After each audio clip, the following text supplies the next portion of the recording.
This problem seems pretty difficult, but if you just use Newton's second law again, we can solve this pretty easily. So we have a block that we're trying to keep on the wall by applying an 8 Newton force at 45 degrees. So the force goes like that. We can say that the x component and the y component at 45 degrees is going to be force, then x, and then force y. So it's just something so we know how to at least look at the problem. So here's what we know. We know that the mass of the block is 1 kilogram. We know that the force altogether is 8 newtons. We know that the theta that you're applying the force is 45 degrees. We know g is 9.8 meters per second squared.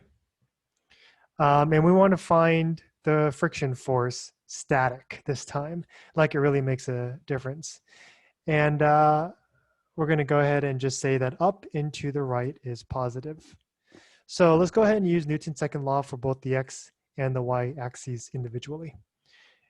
Sum of all forces in the x is equal to the mass times the acceleration in the x, which ends up being 0 since the block's not moving. The sum of all forces in the y is equal to mass times acceleration in the y, which is also 0 since the block is, again, not moving. So let's go ahead and look at all of the x forces, and we'll go from there.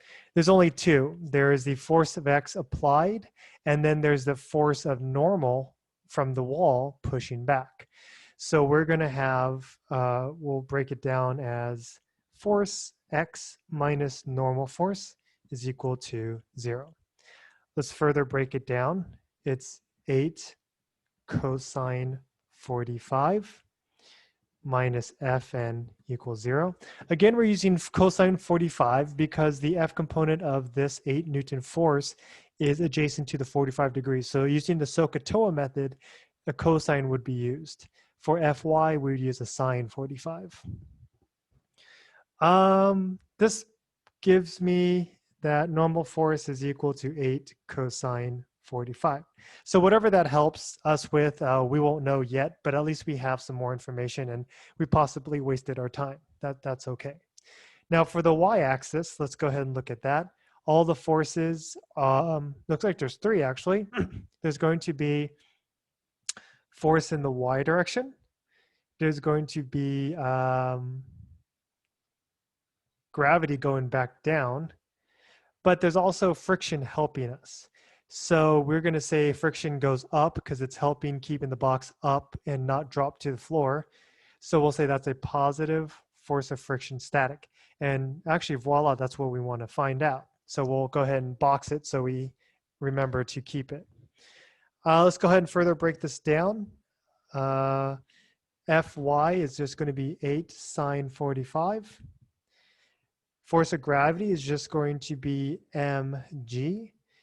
And force of friction, S, is going to be what it is, and that's what we need to find.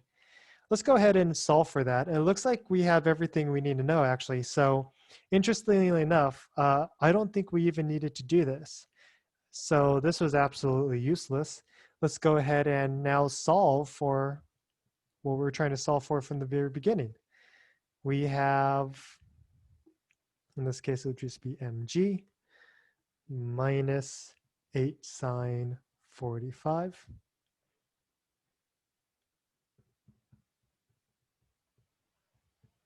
And this ends up being 4.1 newtons. Wow. So yeah, this is a good example of possibly wasting your time with one of the axes, but at least you get some information and eventually you solve it using Newton's second law, but just for the y-axis. So we have the force of friction acting on the box to keep it up under the influence of an existing force pushing it against the wall.